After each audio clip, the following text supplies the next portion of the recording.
Megan, thanks so much for joining us. It's really good to be with you.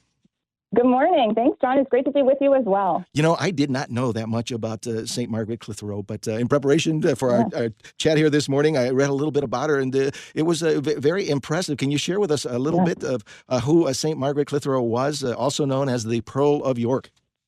Absolutely. So St. Margaret Clitherow was in what we would call the modern day United Kingdom.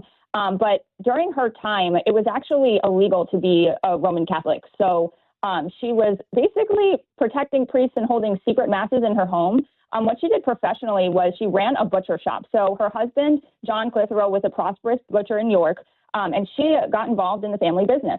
So she handled the financial affairs. She was very active in the community, but she was Roman Catholic. So she was refusing to be part of the Church of England at the time and ever. And so basically what she would do is she would run private masses in her home, which was not legal. She was risking her life. And unfortunately, she lost her life because of it. So she is a martyr. And what I did read about her, which I thought was quite fascinating, was they actually martyred her when she was pregnant with her fourth child, which is devastating. And she was 30 years old, which is extremely young to go through what she went through. But when I read a little bit more about her life, it's just so fascinating.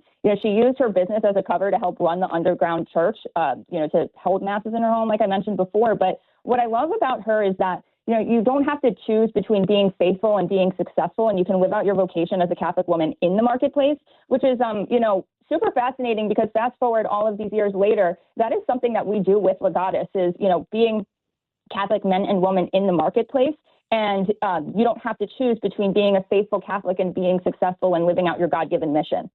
Well, there is so much that we can learn from St. Margaret Clitherow.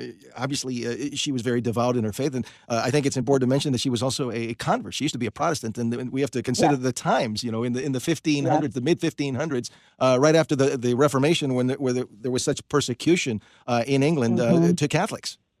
Yes. Yes, and actually it's funny, well, it's not funny, but I grew up, my grandmother was Irish from Ireland, and even through learning from her, learning about the differences between the Irish Catholics and then, the Church of England and the history of it all, it is something that if you're not familiar with it, anyone listening here, if you're not familiar with the history over there, I definitely recommend reading about it, because a lot of Catholic people lost their lives. It cost them everything for their faith.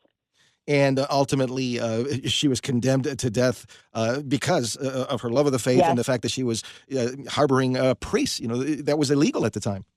Yes.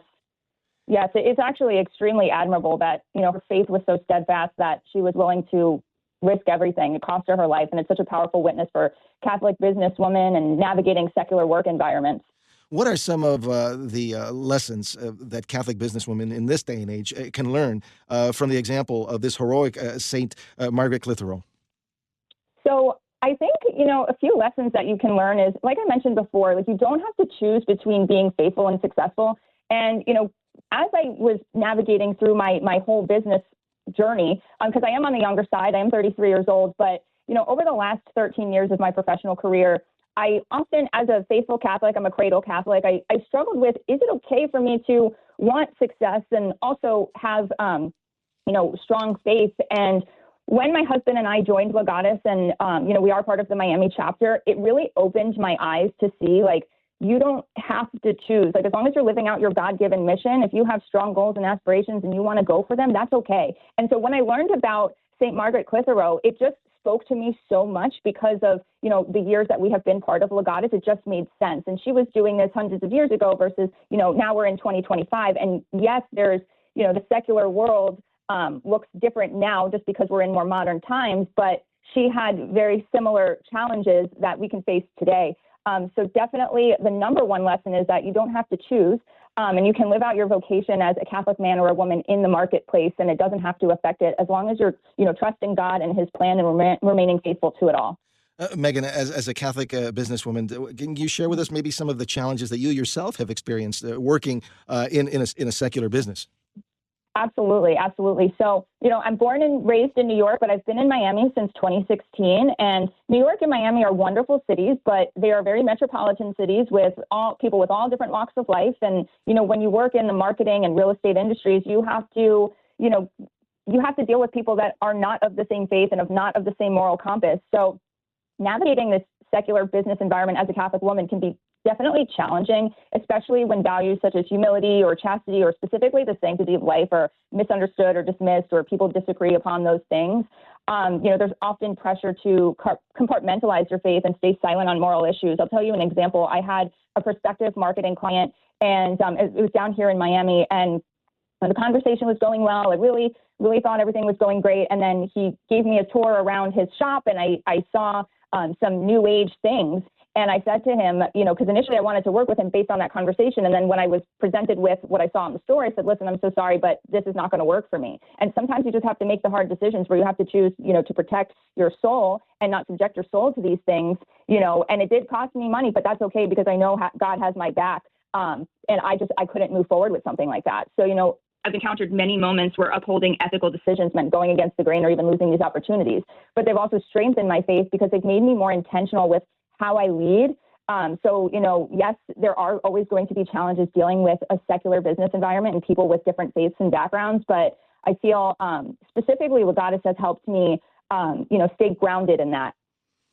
What about living out your faith out in the business world? Are you able to get to Mass more than just on Sundays and really go that extra mile to be closer to our Lord by living out your Catholic faith? I really love this question, and thank you for asking this, because when I decided to start running my own businesses, this was definitely something that I had in mind, that I wanted to spend more time with the Lord, not just at Sunday Masses. Because I'm able to make my own schedule, I try to make it to daily Mass as much as I can. And if I can't make it, our local parish has perpetual adoration. So it allows me to even, make a visit with the Lord, even if it's for a couple of minutes, that allows me to just spend time with him in prayer. In addition to that, I'm very, very solid in a morning routine. It's actually quite funny. I start my morning routine with Gregorian chant and prayer. And if I'm not physically at perpetual adoration, I have, fun fact, you can live stream adoration. So if you go on YouTube, and while it's not the same because there's a screen in front of you, the Lord is present in the Eucharist. And so many times I'll just, early in the mornings, I'll turn that on and I'll be praying, listening to Gregorian chant, meditating, and just living in gratitude to God for all that he's given me. That is a beautiful devotion and a good example for all of us, for sure. Can you talk about the power of the Holy Eucharist and how receiving our Lord in the Eucharist, now that you get to do it on a daily basis, how that gives you the strength and the grace to do what you do as a Catholic businesswoman? Absolutely. So very, very interesting that you bring this up, because when I was first starting to navigate running my own businesses, I always had, like I mentioned, I'm a cradle Catholic. I know where to turn to when things get hard, and I'm very grateful to my parents and my grandparents for that. So I want to share a quick story with you that I think you'll find fascinating. One day I was really struggling with some very difficult decisions in a real estate transaction, and it was tearing away at me big time. And normally I don't let the emotions affect, my business, but decided, for whatever reason, I kept hearing Eucharist, Eucharist, Eucharist. So I decided to go to daily Mass that day. And I was in the church, during the Mass, and I just started to feel physically so hungry that I couldn't even describe to you how it was ravenous. And it was strange because I wasn't hungry walking into the church. And the moment I received the Eucharist, that hunger went away. And it was like a physical manifestation of me needing Jesus in the Eucharist. And, it breaks my heart that there's such a large percentage of people that don't believe that Jesus is present in the Eucharist. But the Eucharistic Congress is doing great, great work on, building out that mission to help people believe in the real presence again. I believe that everyone, if you haven't before, there is a book called Reason to Believe that is focused on Eucharistic miracles. And when I read that book, it changed my life. And Jesus is very much present in the Eucharist, so spend time with him. Well, I so much appreciate you sharing your love for the Eucharist with us, because all of us can draw strength and that grace that you receive from the Holy Eucharist. Amen. You can receive it every single day if you get a chance. For folks that aren't that familiar with Legatus, can you share with us a little bit about Legatus? I know Tom Monahan was instrumental in starting that local chapter there in the Miami area. Yes, yes. So Legatus is a community or organization of Catholic CEOs and executives, like you mentioned, founded by Tom Monahan. If you're not familiar with Tom Monahan, he's also the founder of Domino's Pizza and Ave Maria University. He just had a birthday a few days ago, so happy birthday, Tom. And so when he started Legatus, I believe it was inspired by YPO, Young Professionals Organization, during the time of St. Pope John Paul II.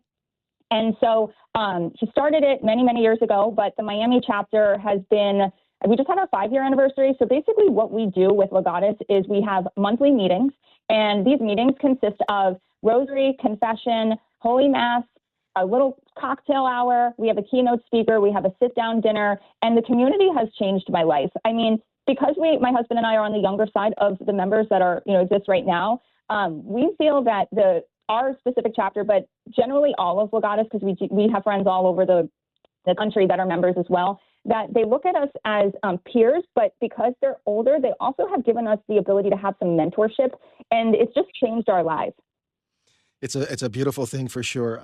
Final moments, your thoughts on St. Margaret Clitherow, who we honor today, and how she can be an inspiration for businesswomen in particular, but just about anybody with her devout love of our faith. Yes. So St. Margaret Clitherow, one major takeaway that I want to point out, aside from the one that I mentioned before, that you don't have to choose between being faithful and successful, I really am inspired by how fearless she was. She believes in our Catholic faith so much and in Jesus that she was willing to risk her life for it. And it just is incredible. Well, Megan, really appreciate you being with us and sharing your admiration for St. Margaret Clitherow, as well as being a member of Legatus. Thanks so much. Thanks, John. Have a great day. Many blessings to you. Megan Connolly, a member of the Miami chapter of Legatus.